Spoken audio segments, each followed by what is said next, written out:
Mom is having a hard time living off her pension. We, who are still able to work, should help her out, shouldn't we? During the inheritance discussion following the death of their father, Billy, the second son, seriously speaks to the eldest son and his wife, but it seems his words didn't resonate with them at all. Help out, you say? Just because she only has her pension doesn't mean we can just hand over our money. Exactly, or perhaps does our mother-in-law plan to just dip into our money? Suddenly, the eldest son and his wife look at me with faces like they've bitten into a bitter bug. It wasn't a look one should give to their parents. Stop trying to leech off us, it's a nuisance. The pensioner should just keep to herself except for weddings and funerals. Stay out of our business. Hey, that's enough. Billy chides them, but I was looking down, clenching my fists. Not only did they wish for the death of my husband, but they also complained about the inheritance and then called me a parasite. I must have raised him wrong. I can't stand it anymore. Yet, I told the eldest son and his wife very calmly, I understand what you're saying. Let's sever our ties. My name is Catherine. I will be turning 65 this year. I am currently living with my husband, who is retired. He is a kind and considerate person, and we have supported each other for a long time. We were blessed with 2 children, our eldest son Dan and our second son Billy. Both of them are now married. Recently, our house has been showing its age, so we were planning to renovate. We thought it would be nice if we could live with our eldest son and his wife, Dan and Rebecca, once the renovations are done. So I contacted Dan.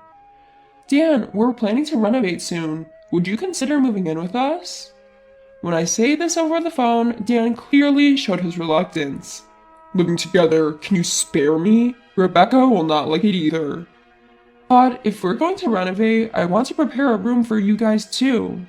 That's your convenience, right? If you have so much money that you can afford to renovate, then you can give us some of that money. I'll take it. From the phone, I could even hear Rebecca, Dan's wife, saying, living together is seriously impossible.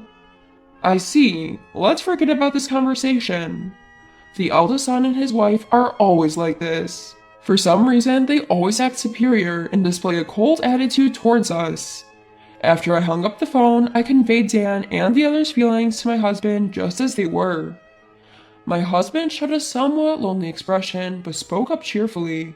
Can't be helped. For our old age, let's just make the renovations for accessibility so we can live by ourselves.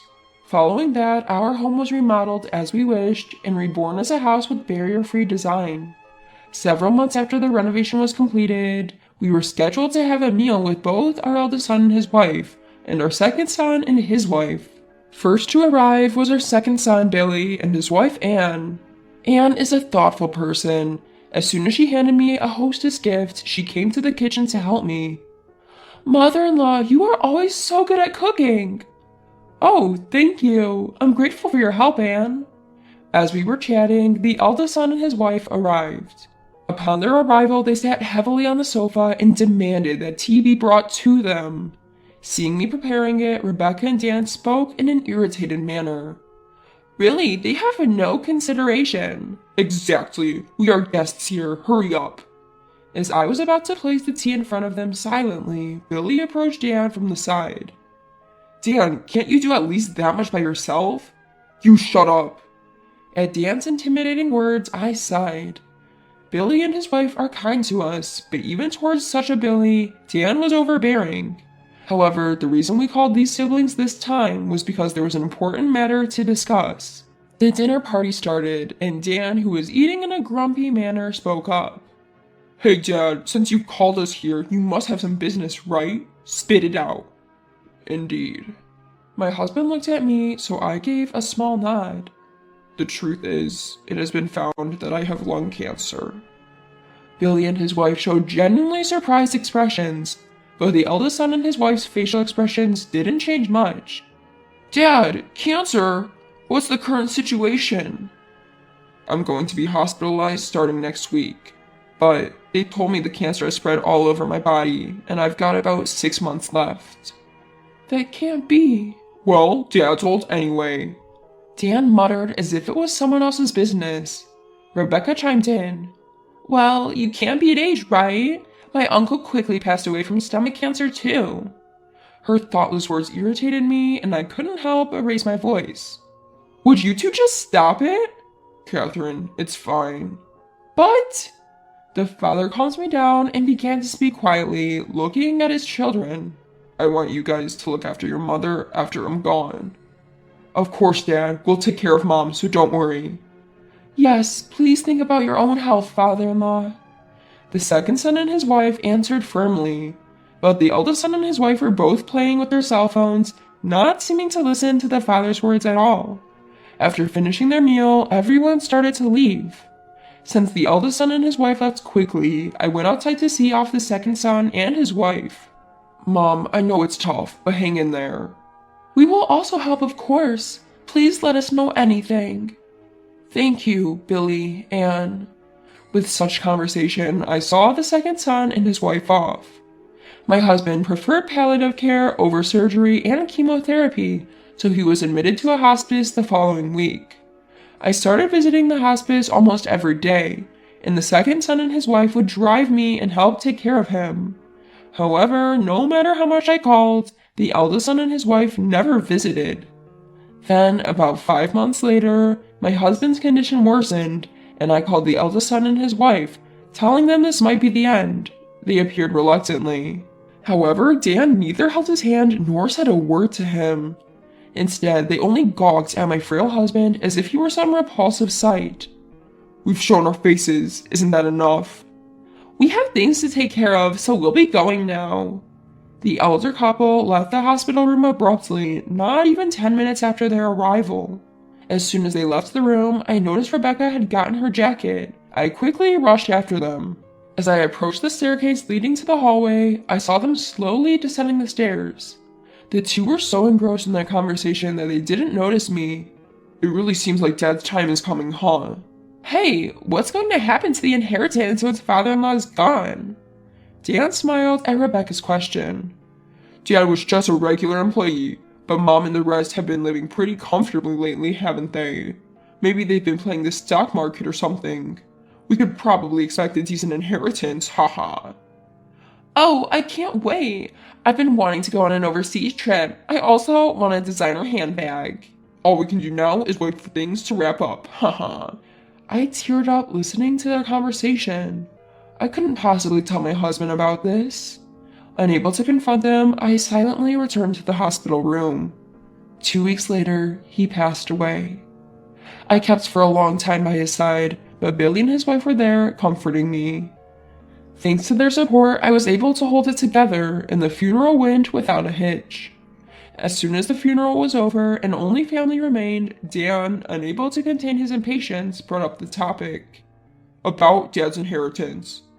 What the hell, Dan? We just had the funeral today. Billy immediately reprimanded him, but Dan only glared back. You, the second son, just shut up. With a sigh, I spoke up. We'll arrange a meeting to discuss the inheritance next week. For today, please, just go home. At these words, the elder couple grinned, then promptly left. Then, the following week, the cheerful elder couple and the serious younger couple arrived at our home for the inheritance meeting. I told the two couples in front of me. First off, I should mention that your father's inheritance amounts to about $30,000. What? As I broke the news, Dan looked flabbergasted. I'd like to split this, as per legal inheritance shares, with me taking half and each of you getting a quarter. Wait, hold on. Are you sure there's only $30,000? In response to my matter-of-fact tone, Dan persisted. I passed him a thick envelope. All the documents are in here. Please check them. After looking through the documents, Dan and Rebecca's faces contorted in frustration. Damn, Dad was really strapped, huh? So we're only getting $7,500 each? That's too little. If it's this low, give us the house too. At the clearly dissatisfied couple, Billy responded in an angry tone. Our mother's still living in that house. Don't care. It's because you wasted money on renovations that we're left with nothing. That's right. If the inheritance is this small, give us the house too. I calmly told the irritated couple. This house was painstakingly renovated by your father so we could live here in our old age. I won't just hand it over. I'll keep it as long as I live. What? It's not fair for you to keep everything to yourself. Dan glared at me with a fury that seemed as if he was about to lunge at me. Dan, cool it. Billy restrained Dan. Your father was worried about me till the end. You might not understand it, Dan. Billy started speaking softly while looking at me, who was still stirred up. Mom, we're going to renounce our inheritance. You should take our part too. Dad would rest easy knowing that. Anne, his wife, nodded beside him. Billy, there's no need to worry. As I said that, Dan and Rebecca interjected again. If they don't want to give their part to us. Yes, we'll gladly take it. That's impossible. Mom's living on her pension. It's tough. We who are working even a little should be supporting her. Billy sincerely scolded his older brother and his wife, but his words didn't seem to affect them at all. When you say support, just because she's only got her pension, doesn't mean we can just give our money away. Exactly. Or perhaps mother-in-law was planning to siphon off our money from the beginning. The older couple looked at me with an expression as if they had just chewed on a bitter bug. Their eyes were not the kind one should direct at a parent. Stop behaving like a parasite. It's a nuisance. Old ladies living on pensions should keep out of everything except for weddings and funerals. Just stay quiet. Hey, stop it now. Billy scolded them, but I had my head down and was clenching my fists. Not only did they wish for my husband's death, but they also complained about the inheritance and even called me a parasite? I wondered where I had gone wrong in raising him. Tears welled up in my eyes with regret, but I couldn't lose my composure here.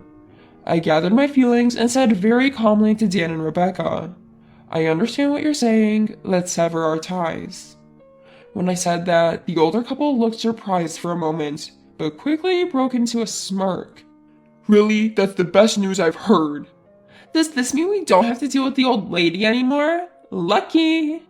As Dan and Rebecca hurried to leave, they sarcastically called out to Billy and his wife. So there you have it. You guys look after the old lady. Good luck taking care of the parasite. As the couple stormed out, Billy and his wife rushed over to me. Mom, are you okay? They're just too awful. Mother-in-law, we are always by your side. Please don't be upset. I was still looking down, but I raised my face and looked straight at the two of them. Billy, Anne, I have something to tell you. A few months later, while I was relaxing at home, Dan and Rebecca appeared with Billy. What's going on? We've severed our ties, haven't we? Hey, old lady, we need to talk. Indeed, come on in. The eldest son and his wife, shouting at the entrance, their faces flushed red. From the side, Billy spoke with an apologetic tone. Sorry, Mom, I was asked about the house, and I couldn't help but tell them. That's fine. For now, everyone please come in. I let them into the house. The moment they were led into the living room, the eldest couple began to raise their voices. What do you mean you're giving the house to Bill? Exactly. You're disregarding us, the eldest couple. What's that all about? While looking at the two of them, I spoke in a calm and composed manner. Billy said he would maintain the house and preserve your father's memories. That's why I decided to leave it to him. What? What do you mean? Dan stared at me, taken aback.